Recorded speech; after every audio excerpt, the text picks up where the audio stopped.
What's going down, everybody? If you haven't heard, I've got my ebook called Painting Trading Cards by Ryan Panef out now. If you want to learn about altered art cards, if you want to see my process, my tips, my tricks, if you want to learn how to alter cards yourself, or if you're just interested in the history and the cultural impact of alters on games like Magic the Gathering, head on over to commandercookout.com. Pick up your copy today. You'll learn lots, you'll pick up a new hobby, you'll refine your current hobby, and in doing so, you're gonna support all the stuff we do here at the Commander Cookout Media Group. Big thanks. Hey, listen to Commander Cookout Podcast, episode 450. I'm Brando, I'm here with Ryan, and we're gonna update a dang pre-con. Now hit our theme song!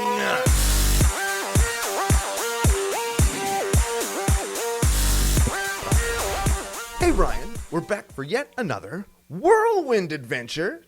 How you doing? Oh, good. What is going down? Whole bunch is going down. We're back with a super exciting deck built by myself and some of the good employees and people over at Wizards of the Coast who preloaded this pre-con with things that I then upgraded. We're going to talk a little bit about that. We've got some stories to tell, some people to thank. Before we get to any of that, we have to thank our official business daddies, FusionGamingOnline.com. They are your source for all your gaming needs. And also Pile of Bones Brewing Co., the second coolest thing to come out of Regina, and the official beer sponsor of CCO Sidewalk Slam Season 2, right here on YouTube. And the official location for the face-to-face games Tour Stop Regina Commander Cookout After Party. Yes. Also that. That's in September. September 14, baby. Coming up. It's a good date. Coming up, yeah. Good date. We're going to talk about all that in a quick sec. I want to pound through some bunch of business because I want to get right into this pre-con. So cool. Listen to this pounding. Okay. You like the sound of pounding? Pound sound. Pound sound. Yeah. It's better than going to Pound Town. That's right. Okay. Big thanks to FusionGamingOnline.com. You use CCO Summer promo code, you're going to get a discount on the stuff you're going to buy anyways. You're telling me that I can just spend less for stuff that I want? Yes, sir. Man, that's magical, isn't it? Yeah, huh? Yeah. Big thanks to Pile of Bones Brewing Co. They are excellent. For sending us these delicious and new. We are among the first people in the province to drink these. And we have, and they're good. Quark, Strangeness, and Charm. Yeah, I couldn't see the word, but Quark, and we had some, and they're good, and I would recommend them, and you should drink them also, based on my recommendation of them. Well, we know what we're talking about.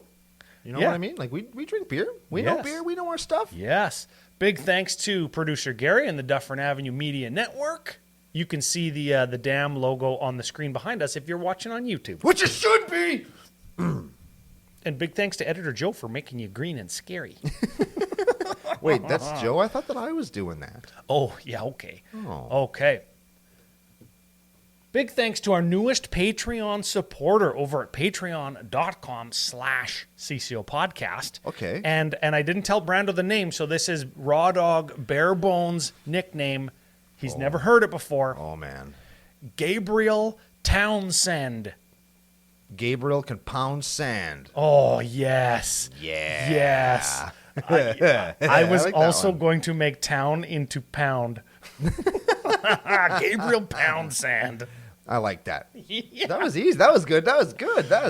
Man. Yes. Do you think he hears that in his everyday life? Like, hey, I Gabriel, hope so. pound sand. And he's like, oh, man. I hope it's not one of those ones where somebody gets in touch and says, hey, thanks for the nickname, but I got bullied and called that my whole life. Can you change it to something else? I hope that's not the case. Yeah, I always feel bad when that happens. Yeah, that's it. I also feel like I'm picking at low-hanging fruit, which is just... Oh, Gabriel Lohang. Ooh. Lohang Pounder. Choose what you want. Change your name in the Discord if you're in there. One of the benefits to becoming a Patreon supporter, alongside getting into that Discord and helping us plan upcoming events. We got Regina in September. The following week, I'll be in Toronto for the Duskmorn launch weekend, and there's an after party there. So check out f2ftour.com to get your Command Fest Toronto tickets. There you go. When you do, CCO promo code, just a CCO, you're going to save some money there and get a free little gift from your good friend Ryan at the event. Good stuff. Then we've got Calgary coming up in November. That's exciting. And all of the stuff I'm planning for Toronto we're going to double up on in Calgary because there's going to be 2 of us there. Yeah. And we've got like, maybe some Commander Cookout trivia, maybe some games, open flippy, pack openings. I like doing Jumpstart, but I realize at this point it's kind of like I'm the minority. Yes. Between the 2 of us. Yes. I hate it so much I'm 2 people. Yes, Uncle Brando, everybody. Yep. I even bought Clue, and I didn't Jumpstart it. I haven't even looked at those packs in a long time. They're just on my kitchen table. I should do something with them. Oh, because it was like a special mini game, wasn't it? Yeah. Yeah. Well, it was a special mini game, but also it was Jumpstart. Oh, it was a special mini game of Magic the Gathering called Jumpstart. Basically, yeah. Real creative. Yeah. Yeah, okay. Hey, next BBO's coming out. It Brando's is. box opening is coming up, and it's a good one. Yep, we teased it yesterday. Yes, we did. It's going to be a good time. I promise. I had a really good time making it, and I've actually got some really good response from the not Duskmorn one. The What's Bloomburrow one. Bloomburrow, where I made a little puppet Brando that like does the thing. Yes. And I'm glad people are appreciating it, and I really, really, really appreciate when people like reach out and say how much that they liked it or that they appreciate that I'm putting the effort in, because I am, and it feels really good to have that acknowledged. So thanks to everybody who's reached out and said something nice about it. This one coming up is, I can't call it a retro set, but the set is like years and years old at this time. Yeah, which messes me up a little bit. There's a set of years gone by that Brando's opening the box from our friend Corey. If you want your box to be opened by Brando, get in touch via email, commandercookout@gmail.com, or if you're a Patreon supporter, that's one of the benefits actually. Yeah. Is Brando will open your box if that's what you want. Yeah, if you hate excitement. Yep. And opening boxes on your own. Yep. I'll do it for you. Yep, very much so. We've got the new curbside pickup that just launched with our online community, and big thanks to everybody who played in that. And the latest Gemstone Mine with John, CEDH John Penisy, just went up, and he was actually tweaking a deck that he played on curbside pickup. And that was kind of why I was really interested in doing your Precon upgrade today. Because I watched a video where John tweaked a deck that I watched him play. Right. And now a deck that I will watch you play eventually. Yes. Have you played this deck yet? Not yet. Not I missed yet. EDH&M this week. So Oh, man. So we're in uncharted waters here, baby. But I'll bet you this works. I'll bet you it's great because we talked about in the pre-show, we've talked about in the past, these precons are pretty stout and are pretty good. And I basically just took the gimmick that the deck was already doing and just did more of it. Oh. Right? I went in and I was like, man, you know what I can play in this deck?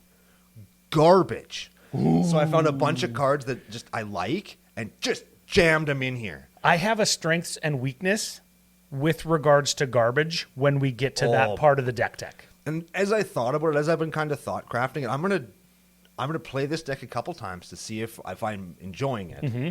And if I do, I got a plethora of crap that I'm going to put in there. Just cards that were so shitty. And I was like, wait a minute. What do you mean they're 4/4s with haste that are indestructible? What? So they take bad cards and make them less bad. And they take really, really good cards, like certain ones that we're going to talk about later, and just make them ridiculous, which I really appreciate. Obviously, if you saw the title to the show, or if you saw the thumbnail, or whatever, we're doing Bello, Bard of the Brambles. We're going to talk about that in one more second. I had one more piece of business. Okay. That's actually very important to me. Okay, what's the business? This week, as of yesterday, my book that I've been working on for like the last year launched on commandercookout.com. You can find it there if you're interested in altering cards, if I've ever painted cards for you, or if you want to learn to do it yourself. commandercookout.com. Head on over there, pick up a copy. It's an ebook. It'll be sent to you soon after you purchase it via email, and you can learn and support and become part of like this interesting hobby that I've kind of went from, hey, I should try this stupid thing, to like it morphed into like my full-time job. It's pretty cool. Yeah, that took only 10 freaking years for me to do, but hey, I mean, it's anything worth doing. Takes time, and if you invest the time, maybe you'll succeed at stuff. Yeah, so I'm super excited. Maybe I'll get Joe to like put a picture of what the book looks like, or the something on the screen so people know, like, hey, I'm in the right spot. You see, I'm going to put the cover page on there. I'm going to put the cover on it, but there is no cover because it's an ebook. It still has a cover, technically. And what's it covering? Is it digital ones and zeros, Brando? Yeah, I guess. You know what? It's not even out yet as of the time of this recording, and I've already had people come to me and say, hey, like, I want to get a paper copy or like a physical copy of it. So that's pretty cool. If it's successful and it gives me kind of the means to go to a publisher or a binder or whatever they're called and get a small print run, maybe like you can cash in I've already bought the ebook on like a rebate, sure, and just like pay the little bit of a difference for the publishing cost, and maybe that'd be neat. Maybe we can turn it into a physical book. So I'm hoping it's successful, and I've worked hard on it, and my wife even pre kind of read it and told me how terrible it is. So, and here's I'm gonna do you one better. If we get to the physical copy, everybody's digging that. If anybody wants the audiobook version, I'll read it. Whoa, Uncle Brando audio read? Yeah. I'll read the whole book out loud into a microphone, and I'll do it right over there. In the booth that I frickin' built. That's right. That's Providence. It's like I meant to build that for you to read the audiobook. It's why it's there. So I'll do that. Hey, that's pretty cool. I would absolutely do that. And then I'd buy it and listen to myself. Like, I'd ASMR myself into artistic frenzy. I don't know if I have a... You could like tap the mic, lick the microphone. I don't know if I have one of those things. Yeah, I don't know if I could do that, but hey, I'll try. Guys that are really into magic cards will just buy it and just hear you talking and saying magic card names and licking a microphone. That's freaking weird, man. No kink shaming in the nation, but no, that is a little, I don't understand it, but we don't have to understand it. We just have to appreciate that there's somebody out there. Yeah, you know what? I'd probably listen to that once. There you go. There you go. See? I guess so. Okay, so I hope I didn't just tank your book sales. I'm sorry. If he sells too many of these things, I'm going to do an audiobook version of it. So if he sells too many, I'm deep throating this whole microphone. Okay. Bello. Bio, the double L in Spanish with the Y sound? Bello. Yeah, I think it's Bello. It's Bello. But if you're an animal, no, there's Spanish animals. There's Puss in Boots. Yes. That's the one I can think of. Yes. But like it proves that they exist. Yep. Okay. Give him a read. This is your deck. You give him a read. Man, he's so far away. He ain't. Here. During my turn, or your turn if you're playing the deck. He blows him up so huge. He's a raccoon bard for red, green, 1. Yes. He's a 3/3. Yep. During our turn, each non-equipment, non-aura, artifact / enchantment that we control with mana value 4 or greater becomes a 4/4 creature with haste and indestructible, and whenever this creature deals combat damage to a player, you draw a card. What the hell about that last part? Yeah. Yeah. See, they've decided that, man, Gorilla can already do everything. Let's just let him do everything. There's not enough enchantresses in green to do an actual enchantress deck, so let's just put it right on the commander. Oh, you know what? Okay, I like that take. I like the take that we don't have very many enchantresses, and doing it this way allows me to play a Bello deck, but make it like an artifact deck. Yeah. Right? Then it's like, okay, I could do non-equipment artifacts that are maybe just some static ability that is desirable for me to have. Sure.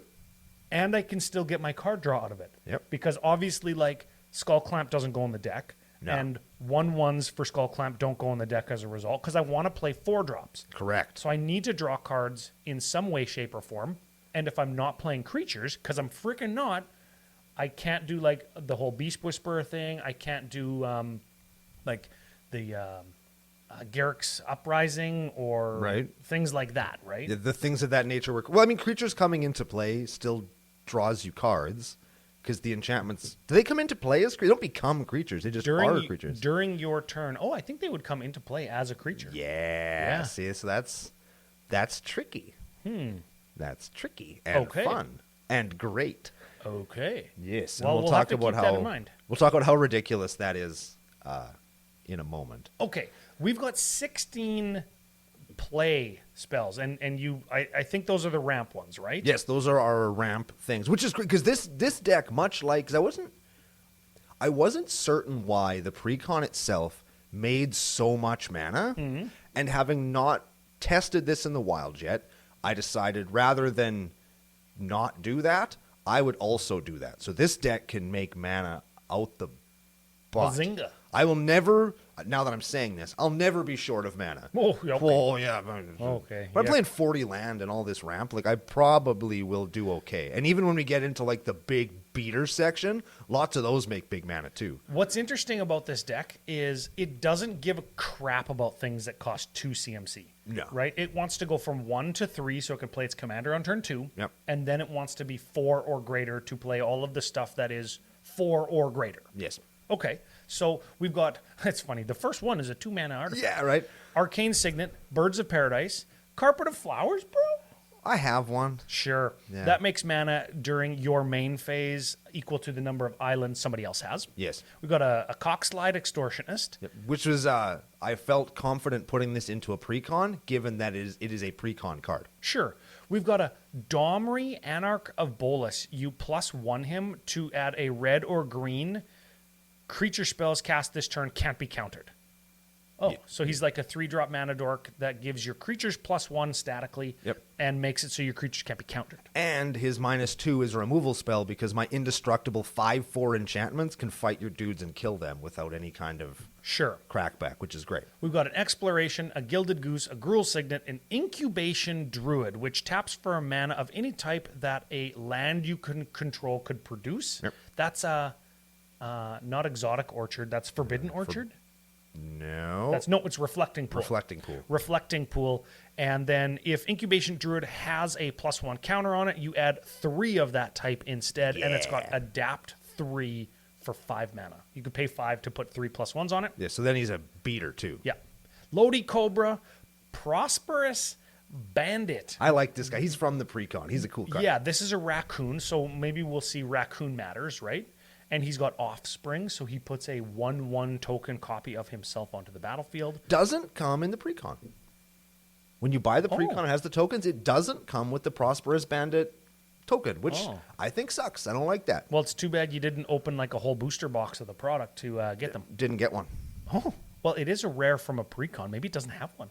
It does. Oh, okay. It does. When it deals combat damage to a player, create that many tapped treasure tokens. Yeah. So it hits you, it deals 2. Its token hits you, it deals 1. Yes. And then you make 3 treasure. Yes. That are tapped, but still. No.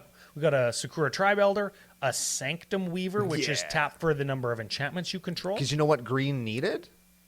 Is, what is it? Sarah Sanctum? Yep. That's what they needed. Yeah, for sure. Yeah, that card's only $2. Yeah. I always in my head think that card can't be $2. I expected to see like a 12 or a 22. Yep. But it's 2. It's 2. And it's from a Modern Horizons set, which is like a specialty product. The booster packs are more expensive. I think that $2. I feel like there's a reprint of it somewhere. Like it was on the list or it was in a whatever. But it's cheap Sure. and that's good. Yep. Go get one. They're a good card. Yep. Sol Ring, Talisman of Impulse, and another raccoon, I assume from the precon? No, this one was from the main set. Oh, it's a 2/2 for Gruul. Whenever you expend 4, and remember, that's spend 4 mana to cast spell during your turn. Which you're going to do every turn. Yeah. Pretty much. Starting on turn probably like 3. Yeah. Okay. Whenever you expend 4, put a +1 on him, and he also taps for a red or a green. Yeah. I kind of like that card. This set, and I can say this, like this set had so many cool mana dorks in it. Like there's ones like this guy that get bigger when you play stuff. There's other ones that gain you life. There's ones that make your other creature bigger. just There's like- so many dorks that are good. It had so many raccoons. You're fired. No. Yeah, you're fired. Okay, where are we going to go next? Let's do the drawing stuff. Okay. And when I say draw stuff, I mean you're going to get some kind of card advantage. When I say draw, I mean like if you're going to search your library for something, that's card advantage. If you're going to switch a card out of your hand, if you're going to cascade into something, I just lump all that in with draw. Yeah, card advantage. I like doing that too. When I sort my decks out, like either digitally or on the floor of my office, I do the same thing. Like, is this going to make more cards than what it physically is? If the answer is yes, then it goes in the card advantage section. Yes. Okay. Chimil? Oh, I remember this card. Chimmel the Inner Sun. Oh, this is 6-drop? Yeah. Oh, okay. It's a legendary artifact. Spells you control can't be countered. Boom. And at the beginning of your end step, discover 5. Yes. That's like Cascade into a 5-drop or less. Either into play or into my hand. It's also a 4/4 indestructible with haste that draws me a card when it hits you. That's key. Oh, yeah, that is key. Yep. So rather than waiting until until my end step like a loser, I'm just going to hit you for 4, draw a card, and then do that. Yes. I should play that in my Cascade deck, hey? Probably. It's a good card. One. I forgot about that one. Oh, I know why I don't. Because this one's 22. Yeah. Okay. Conqueror's Galleon. It's a 2/10. No. It's a 4/4 with haste and indestructible that draws me a card when it hits you. And when it attacks, because, it's going to... Exactly. When it attacks, you exile it and then you transform it into the land that does 4 things. Taps for colorless, Yep. draw then discard, Yep. just draw for 4 mana, or return target card from your graveyard to your hand. Yeah. Which you would never use because all your shit's indestructible. Okay. Okay, Eidolon of Blossoms, that's an enchantress. ETBs, draw a card. But it's also an enchantment. So it's also a 4/4 indestructible with haste that draws me a card when it hits you. Yes. Guardian Project, whenever a non-token creature enters the battlefield, if it doesn't match a name, draw a card. It's also a non-token creature that's a 4/4 indestructible with haste. Yes. That draws me a card when it comes into play, and then draws me another card when it hits you. Slate of Ancestry, tap, discard your hand, draw a card for each creature you control, which is all of the things that you Which own. is everything that I've played so far. Teferi's Puzzle Box, which will draw you cards equal to the number of cards in your hand each turn, but you got to discard first. When you take your hand and you put it on the bottom, and you draw that many. Oh, yeah. You're right. Yeah, people hate that card, but I really like it. So in it goes. I like it in decks where you really need to find a certain thing that you might have redundancies of, right? And the more you have, the better. And if, just run Demonic Tutor. Yeah, well, I could, but I could only find one version of that thing. Like if I want my damage doubler or my damage tripler, which is kind of foreshadowing for this deck, Teferi's Puzzle Box is good because I can play it and maybe find 2 or 3 versions of the thing I want. Yeah. Yeah, I like it for that reason. I like that too. Also, I have a cool one from a Secret Lair. Yeah. Yep, we've got a Wand of Wonder. You can read this frickin' thing. Wand of Wonder is a 4/4 for 4 that has haste and indestructible, and whenever it hits you, it draws me a card. But it also has 4 tap, roll a d20.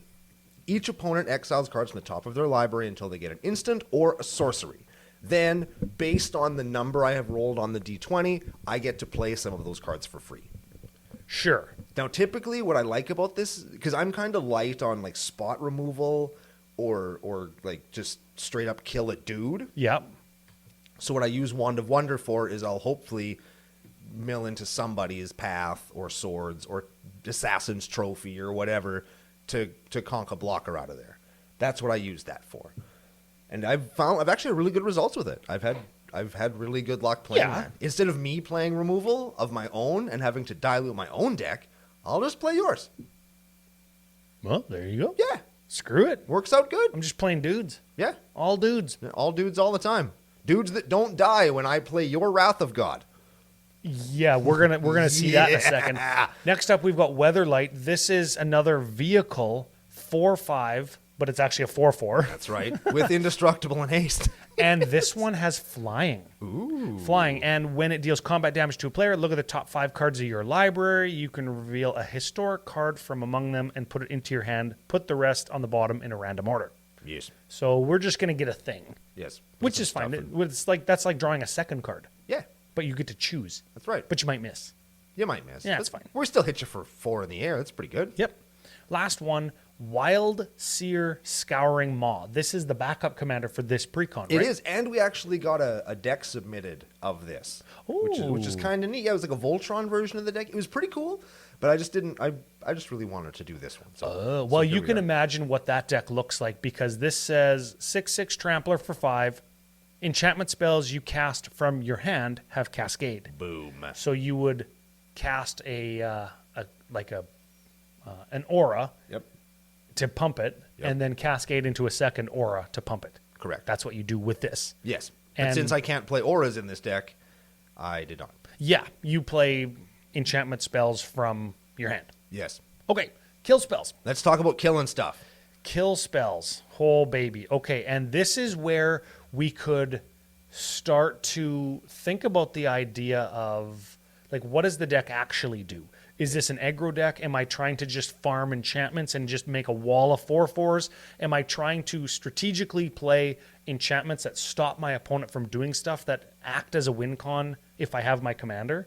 And I'm going to read this first one, and I'm going to say a word, and some people are going to shut the show off. I would encourage you not to. Oh, yeah, don't turn the show off. Ether Flash. Yeah! Red, 2. Whenever a creature comes into play, Ether Flash deals 2 damage to it. Yes. And this would go into a build that kind of focuses on lockdown or stacks of Bello. And that's not what we're doing with this one, but this card is kind of the first hint that you could do that. You could, and here's why I'm playing it. One, it's a 4/4 indestructible with haste that draws me a card. For 4. That's the number one reason why I'm playing it. The number 2 reason I'm playing it is decks like this where I'm lacking in trample. And I'm looking for ways to give trample that are at 4 on an enchantment, but I don't have any in my binders. So I'll have to look at the internet maybe to find one. Or if you know one, comment down below and let me know. So that cost 4 because there's haste enablers, trample enablers at 3 and multiples, right? Mass Hysteria and Fervor and Fires of Yavimaya. There's a bunch of stuff that does that, but they all cost 1 or 3. Yeah, and having a haste enabler doesn't mean anything. Yeah. But trample is important. And if you're playing a bunch of tokens or dork saproling tokens, plant tokens, whatever, my 4/4s aren't going to draw me cards and they're not going to do damage to you because you're chump blocking them. Ether Flash kind of stops that because when your little guys come into play, they eat shit. And if they've eaten shit, then they can't block.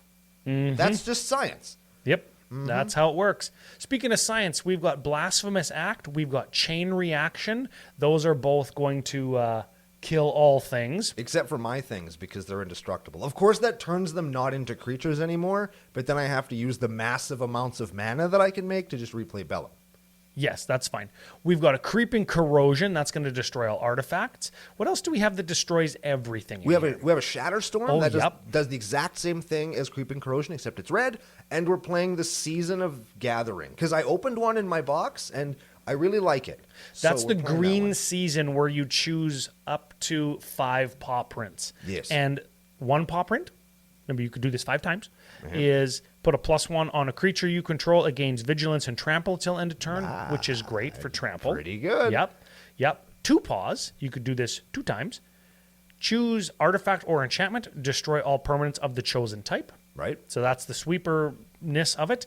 Or 3 paws. You could do this once in combination with other paws and draw cards equal to the greatest power among creatures you control. Cool. 4, 5, or 6. 4 or 6 by the looks of things.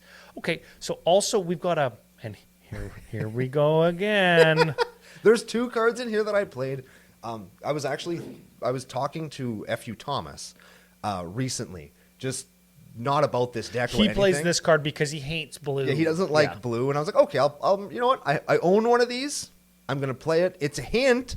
It's a hint to what we're going to be opening together on Friday. Oh, ooh. This is Choke. Choke, and you've got an Invocation Choke, which is cool. Yeah, so islands don't untap during their controller's untap steps. And a lot of people are going to say, oh yeah, fuck blue, Choke.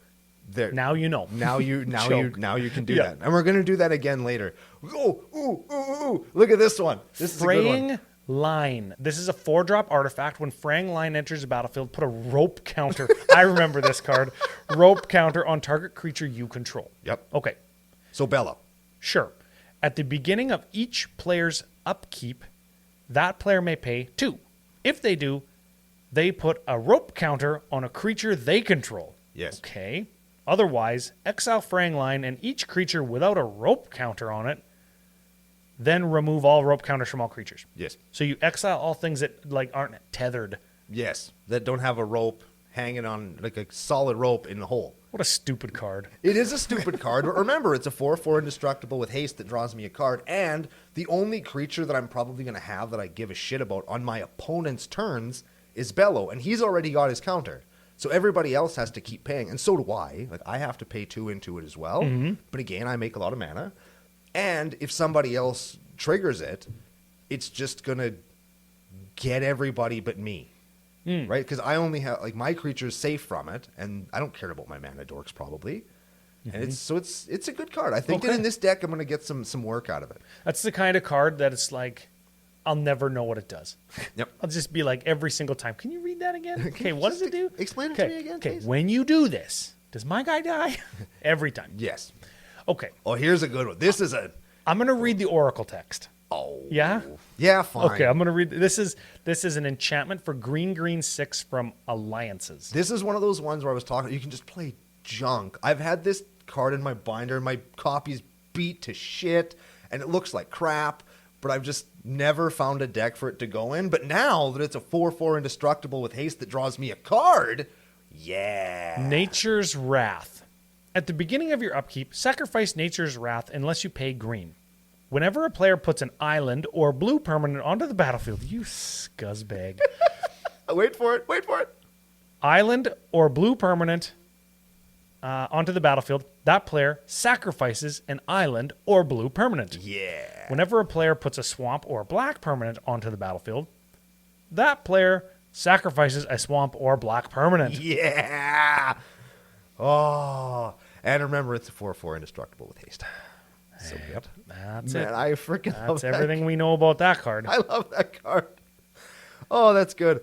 And we've got a Sky Sovereign console flagship. Yep. It could be a 6/5, but it's not. It's a 4/4 with flying and haste and indestructible. And when it attacks, it deals 3 damage to target creature or planeswalker an opponent controls. And when it enters the battlefield. Oh, even better. Yeah, So I always, people always forget about that one. shitty bolt. That's why it's a mythic instead of just a regular rare. This card's good. This card's even good in EDH. I play it in my vehicles deck. It gets guys nearly every time. And remember, it's got flying, so you can always attack with it. Well, sort of. Yeah. And there's always 3-drop guys on the battlefield.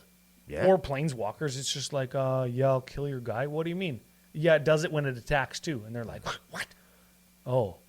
Remember, has haste. Yes, so sir. now it comes in, does 3, attacks, 3 Yep. more. We've got a Stranglehold that stops you from searching their libraries or taking extra turns, and it's a 4/4 indestructible.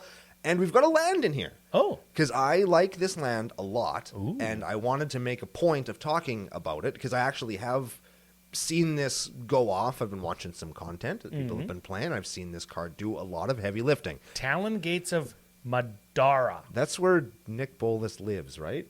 No, that's where his spark ignited. He fought like a kraken there like 20,000 years ago, and that's where he became a planeswalker. Okay. Yeah, there's planes chase cards of this card.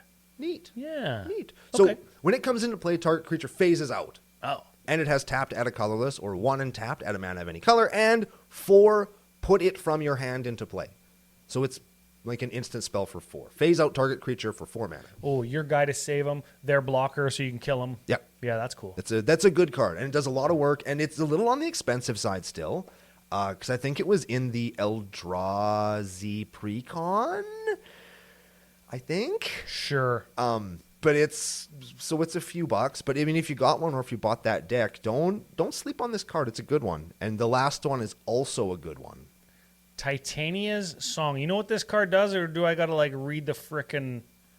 Do I got to read the Oracle text? All non-creature artifacts turn into creatures. Their power and toughness are equal to their mana costs. Oh. So it kills treasure tokens. It kills everything that isn't. Yeah. What's unique about this one is if you kill it, it lasts until the end of turn. This effect continues until end of turn. Yeah, so like if you kill it, your treasures don't immediately turn back into... Yeah. Like if you kill it and then play a dockside, all those treasures are going to die. Right? You got to wait until the end of the turn that the song died. And again, this is another card that I've been sitting on. I got this just piece of crap copy of it, but it's a 4/4 indestructible haste that draws me a Feels card. like a little bit of a non-bow with some of your treasure ramp. Sure does. And also, each non-creature artifact loses all its abilities and is a creature equal to its mana value. Yep. It could make some of your guys bigger. Yep. Like your 5-drops and 6-drop artifacts. Yeah. I don't know. It's an interesting one. I think, and if it doesn't work out, cut it. Now, this is what we all came for. These are the big, beefy beaters that beat with beef. Does that, yeah? Math checks out. Yeah, Gary Math says yeah. checks out. Okay, some of these we'll be able to fly through. Oh, yeah. Some of these are easy. Some of these are not so much. I'll do some quick hits for us. Okay. Okay, we got a Thran Dynamo. That's a 4-drop mana rock. Yeah. We've got a Hedron Archive. That's a 4-drop mana rock. Mm-hmm. We've got a Gilded Lotus, 5-drop mana rock. 4-drop mana rock, sort of, in Gearport Orrery that lets us play extra lands. For the record, why am I playing that? Because I got it mixed up with the other Orrery that lets me play at instant speed, and I haven't switched them up yet. That should be a Vidalcan Orrery. I do play that card, though. I do, too. It's by my favorite Magic artist as well. There you go. Kirsten Zerngibel did that There one. you go. We've got a Dreamstone Hedron. That's a 6-drop mana rock. Yeah. We've got a Chromatic Orrery, which is a 7-drop. Yeah, baby! And then we've got an Uncle Brando special from the pre-show. This is Bootlegger's Stash. Lands you control have tap, create a treasure token, which would die if you had a Titania song out. That is correct. But it's also a 4/4 indestructible with haste. There you go. Okay, so let's look at some of the things that aren't those, and even some of these we could go fast, like Unnatural Growth. That's a 5-drop enchantment that at the beginning of each mother-ass combat, double the power and toughness of each creature you control until end of turn. So those 4/4s I've been touting, now they're 8/8s. Yes, sir. It's a good one. Hey, you ever heard of this card? I think, Ryan, I'm gonna say it. This is tech. I'm gonna say this is super secret tech. Not many people know about this. I think I've cracked the code, and I think this card finally worth playing in your EDH decks. The Great Henge. Yeah, baby. That's a good one. Yeah, it's not too bad. Hey, now that it's a 4/4 with haste and indestructible that draws your card when it hits somebody. Yeah, for 9 mana. Does it also put a counter on itself and draw a card when it comes into play? Because now that it does that, the Great Henge is broken. Oh. Okay.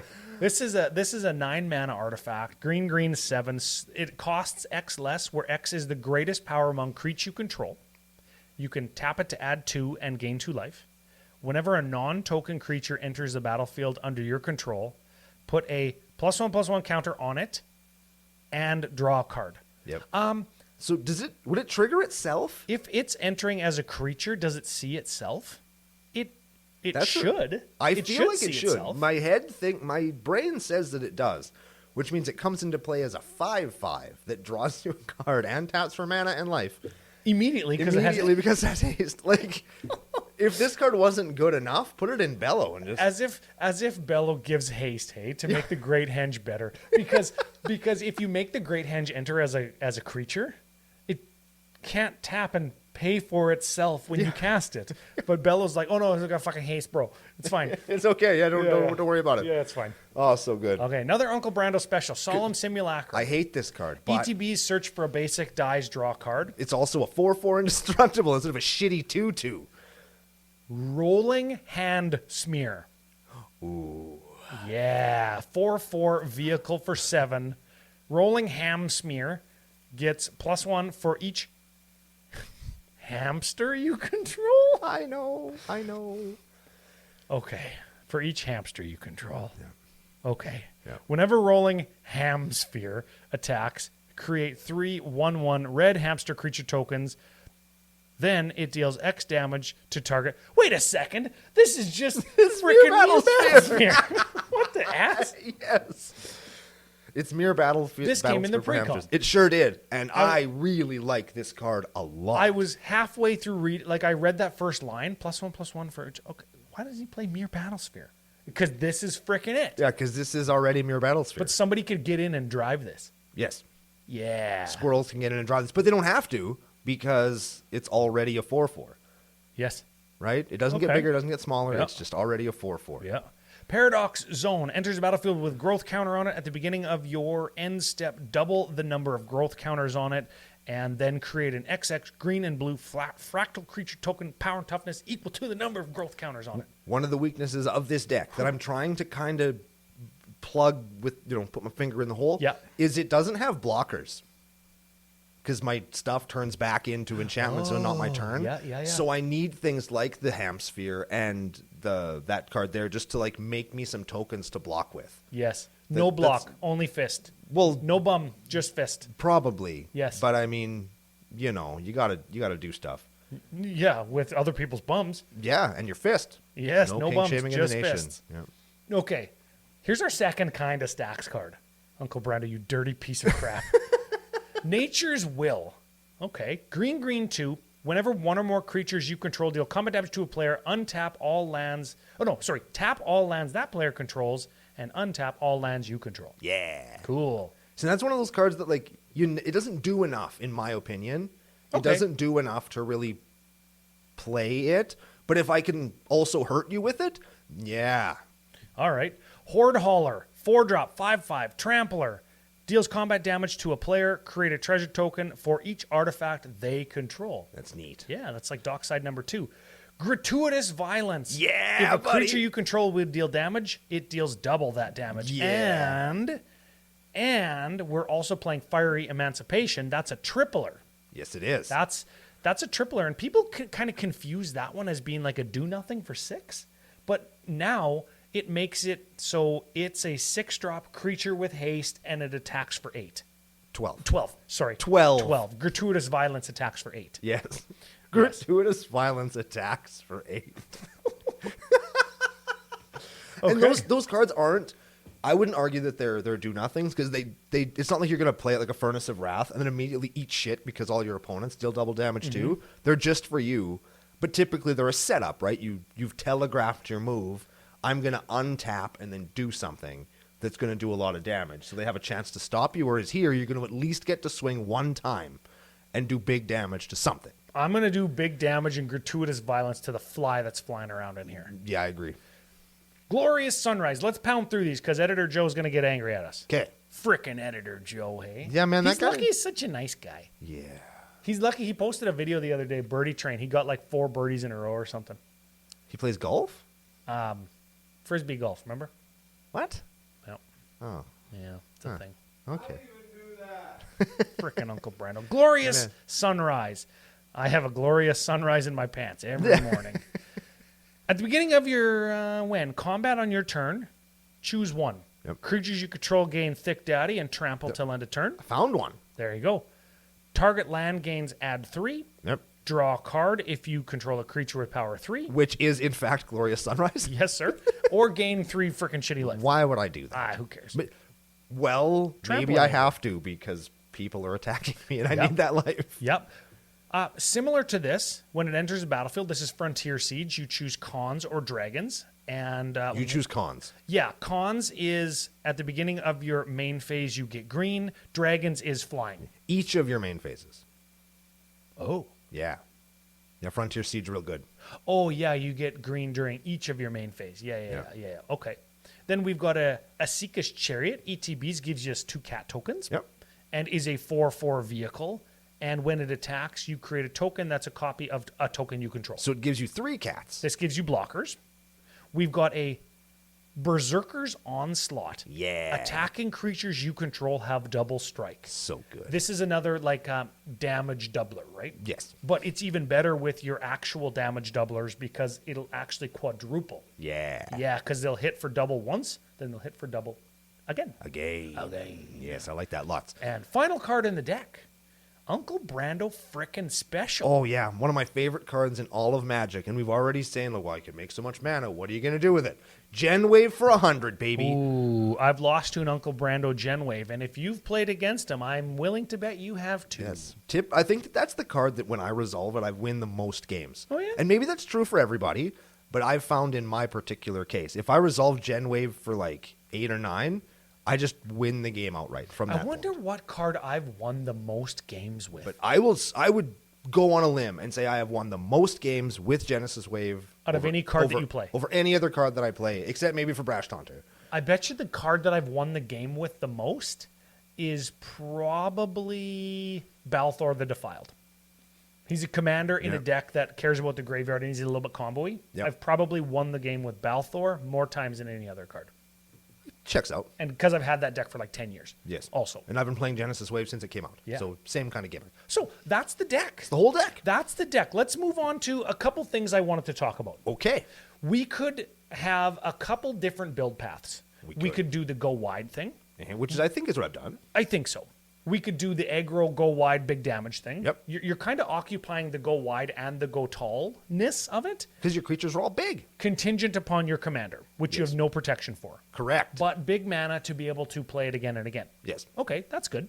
We could do the stacks route, where we've got Strangleholds and Ether Flashes and things like City of Solitude and Smoke, Uphill Battle, Crawl Space. Yep. But those don't cost 4. Yeah, they don't turn into dudes for me. So we would have to find kind of pseudo stacks pieces that become indestructible beaters that lock our opponents out from doing stuff. Yes. Like, that's pretty cool. There's like there's a God Pharaoh statue or something that costs 6 that makes your opponent's spells cost 2 more. Yep. There's like Faraz's ban. Is that the one? It's a artifact that costs 6 that makes it so you can't play creature spells.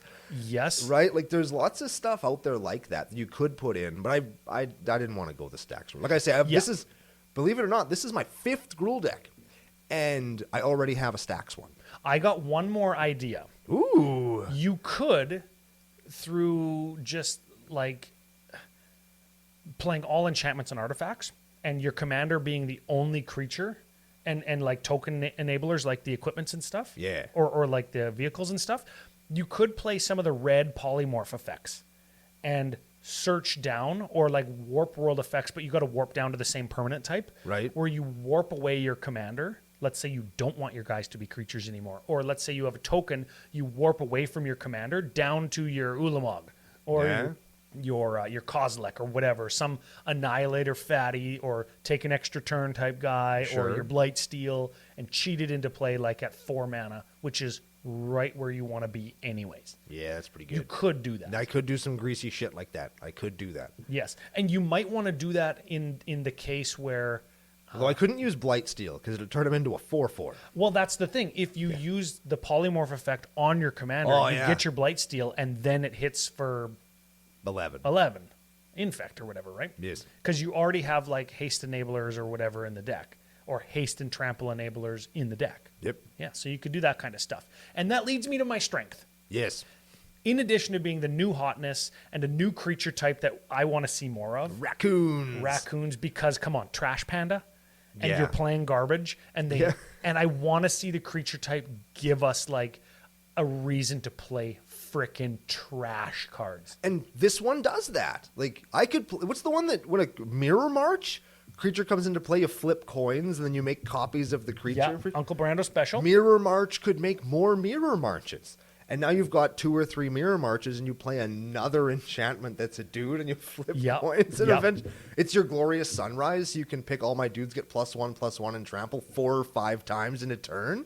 Like, that could be fun, right? I'm putting Mirror March in here when I get home. I don't know why the hell it's not in here already. And I could play Possibility Storm in here. That would be a good polymorph target. And that kind of leads into that stacks or red chaos kind of thing where it's like, oh, you guys can't do anything, but everything I do is a 4/4. And you could make that into like the Trash Panda chaos deck, right? Yeah, which I already kind of do with Norin. Yeah. Which is why that's why I didn't put Possibility Storm in this deck. Yeah. Is I'm already playing it in a couple, and it's like, well, I don't want all my decks to play all the same shit. Yeah. But the strength that I'm trying to highlight here is many, many, many build paths. Oh, yeah. Lots of different things that you could do based on just like what chunk of cards do you want to use, right? Because they all have this flavor or some stratagem that they help you enact, but they are also your win condition in that where lots of times stacks decks, Pillow Fort decks, chaos decks don't have a way to win. I'm just going to make my opponent scoop because that's how I win. That's so frustrating to play against, and nobody likes playing against that. But if you can do that and demonstrate, like, I'm going to deal 50 to you next turn, and you only had to wait 1 turn of not being able to cast your stuff, I'm okay with that. Yeah. So I like all of that. The weaknesses. Ultimately, 4/4s, are they good enough? Hard to say, especially when they're coming out, like, I'm going to say on curve or above. Like, you got to pay 4, then you got to pay 4, then you got to pay 4. How many times can you do that in a turn before you either run out of cards or just are they big enough to get over your opponent's stuff? So being aggressive with the deck is both a strength and a weakness because it is very aggressive. But if your opponent gets the shields up, you're going to have a hard time punching through and really getting the damage. The best you can offer is a 4/4, where late game your opponents are going to have 6/6s and 10/10s and guys that have flying or whatever, right? And what we talked about earlier is like you don't have anything to protect yourself with for the most part. I mean, oh yeah, you can I'm going to write that down. You can crew the vehicles, right? That's a thing. Like you can crew your vehicles and turn them into blockers if you haven't attacked with them. Yep. If you have token creatures to set up crew with, right? or whatever. Yeah. So defending yourself is not necessarily the easiest thing. Well, I'm not sure if raccoon can crew, maybe, right? Yeah, he can crew most of the vehicles. No blockers. That's the weakness. Yes, but the lack of defense in the deck is very like it's got card advantage. It's got big mana. It's got lots of attack capability to be aggressive, but it doesn't have the defense for the crackback. If people go, oh man, Brando's the threat because he has all these crazy enchantments, and then you just get your face kicked in because. You drop block. Fiery Emancipation and swing in with everything to like you do that Alpha Strike where you have to Alpha Strike first to get rid of everybody's blockers, and then you're nuts to the wind. You hope you survive so you can crack in again because they couldn't rebuild, and that's how you win. But that takes a turn cycle to like attack sweep. Yeah, I just made that up. It's a good one actually. There you go. That's a good one. I've got one here that is a little bit harder to parse, especially for new players that want to do all of the things. Sure. Oh, I've got this Ether Flash. I've got this Stranglehold. I've got a Possibility Storm. But I've got my Blightsteel and my Polymorph and all this stuff. Right. When you try to do too much, this is the kind of deck that you would try to do too much in. Yes. I want to do the aggro path, and I want to do the damage doubler and tripler thing, and I want to do this. And then not only does your deck not really do anything, it's a jack of all trades, a master of none, but also you've spent all of this money and completely changed the precon now, and it won't hum the way that the deck is supposed to hum, like we talked about in the pre-show yesterday, where you tweak the deck to kind of do the things you want it to do, but you've actually made it worse because you're not focusing in on like the needle through the heart of the strategy, right? And I think that's a trap that a lot of new players get into when they start tweaking their first precons, is they make it too obtuse and too different and too wide of a variety of strategies. Which is, I think that's becoming a weakness of the format, if I can say. Because doing that now makes your deck, I don't want to say suck, because that's not the word. Because if you're happy with your deck, then it's good. But if you're looking at it from a strict, you're going to win games standpoint, it kind of sucks that you can't just throw together like a pile of shit that makes you happy and actually go out and win games with it like you used to, you know? Mm-hmm. Like even some of the decks that I've done that with, that I've had to like cut some of that kind of zany stuff to add removal. You didn't add Populum on that, right? Like you got to cut a few cards from every deck to add removal and interaction because everybody else is doing that. And as new players are coming on board to the format, this is the kind of precon that you're sitting with. This is this is the entry position. This is the baseline that everybody has. And if you're not at least competing on that level, you're not going to do very well at games if that is in fact your goal. I was meaning to talk to you about it. Maybe you guys can comment down in the comments below if you want to see this. We got a apparently true group hug deck. It's the hug. It gets second all the time because it doesn't win. What are you talking about? We got a group hug deck submitted because I said group hug doesn't exist. Oh, I understand. And a member of the nation said so. If you want to see us the challenge has been thrown, apparently. Oh. Does true group hug exist? If you guys want to see that, let us know in the comments below. We have the list put aside. I have it bookmarked. I'm looking at it fairly often to see. It's supposed to not win. It's supposed to get second. It's just supposed to help everybody else do the thing, and then he dies last. That's the plan. Okay. Well, so let's take I guess if people are interested in that and want our really in-depth thought on group hug, right? Because, we could break down the deck in a few minutes and then talk about what it kind of means. But would you recommend this precon? Yes. Okay, so if you wanted to buy the cards, $65 if you were going to just go out and buy them. Yep. You could probably find it, and I know that you can get precons at fusiongamingonline.com. For 5% off with CCO Summer. CCO Summer promo code is going to get you 5% off. Maybe you want to buy all of them at once. CCO Perks promo code, because you're going to spend more than $100. You're going to get 10% off. Or 10% back. 5% off, 10% back. There you go. And You can pick it up that way. You can modify. You can spend a few bucks like maybe Uncle Brando did, or just play the chaff that you have in your binder. Yeah, because this is a deck that can do that. You can Trash Panda yourself a deck that's unique and play some ridiculous stuff. I did a search on just like enchantments in Gruul that cost 4 or more. There's some stinkers, man. Like there's some bad cards, but they're not bad when they're 4/4s with haste that are indestructible that draw you a card. I think that we're underestimating how important indestructible is on my own turn when I have sweepers and I can attack with impunity. Yep. Right? I think that is such a strength of this deck that I didn't even mention. But Like having a 4/4s that can attack and not die, not to shake a stick at. And you know what? The last thing I'll say before we get out of here is I'm looking at the deck list, the native deck list stock. It plays a lot of the same stuff that you already have in the deck. And I think if you want to like get a $35 or $40 kind of Gruul intro, aggro, card draw, fill up that whole space, go wide and go tall, that whole box.